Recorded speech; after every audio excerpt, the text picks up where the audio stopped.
की सेवा में लग गए। जंगल में गाय चर रही थी, सामने से शेर आ गया।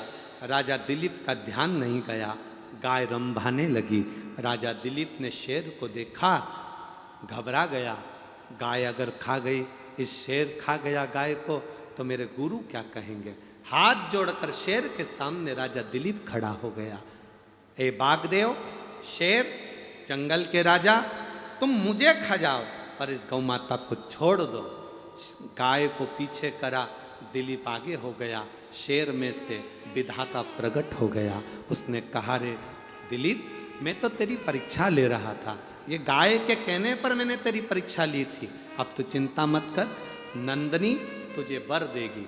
नंदनी गाय ने राजा दिलीप को वर दिया कि तुम्हारे घर में एक पुत्र जन्म लेगा जिसका नाम भागीरथ होगा।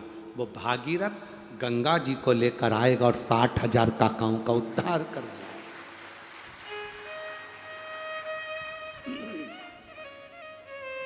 गौमाता की कृपा से भागीरथ जैसा पुत्र हुआ। गाय सुरभि मां, कामधेनु मां आई। बैकुंठ से वापिस सुरभि मां आ गई। कामधेनु बैकुंठ से वापिस आ गई, अपनी माता बिरणी के साथ में रहने लगी। कभी कन्या के रूप में रहती है, कभी गौ माता के रूप में रहती है, कभी सुंदर स्त्री के रूप में रहती है, कभी गौ माता के रूप में रहती है, कभी पूरा शरीर गाय का बना लेती है, मुख स्त्री का बना लेती है। आप लोगों ने ऐसा फोटो देखा है गाय का? कभी गौ माता का कभी ऐसा फोटो देखा है? शरीर पूरा गाय का और मुख स्त्री का।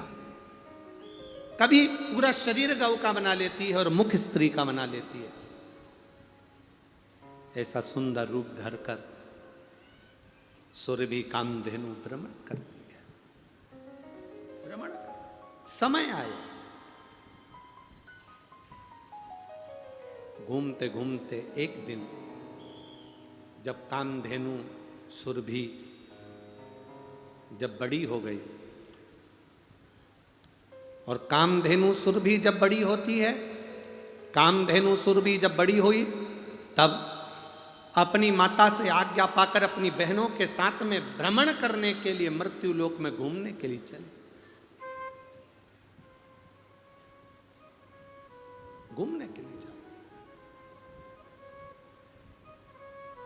पहले गोचरण के लिए, गौ माता के चरने के लिए बड़ी सी भूमि होती थी।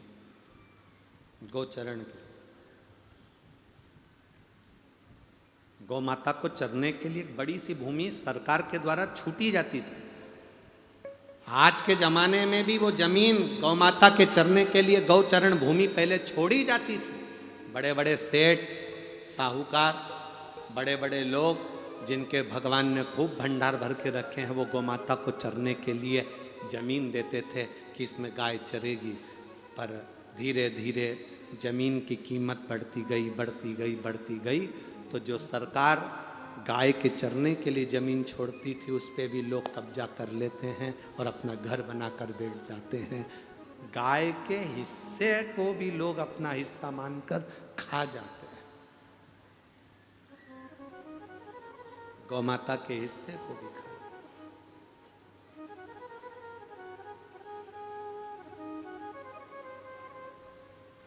अभी आशीष आपको बोल रहा था, आपने सुना होगा, आशीष कथा के पहले बोल रहा था, तुम अन्नदान में अगर पैसा दान कर रहे हो ऑनलाइन, तो उसमें लिख के भेजो व्हाट्सएप पे कि हमने अन्नदान में किया।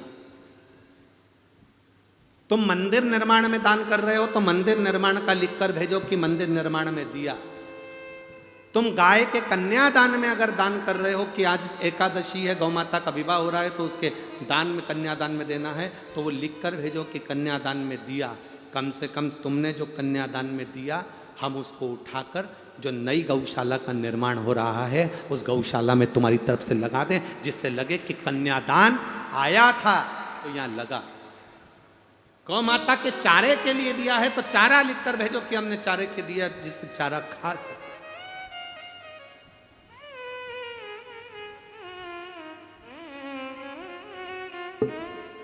ले लेना और उस लिए हुए धन को सही जगह लग जाए, गाय का गाय में लगे, अन्न का अन्न में लगे, निर्माण का निर्माण में लगे, तो समझो कि जिंदगी सार्थक है।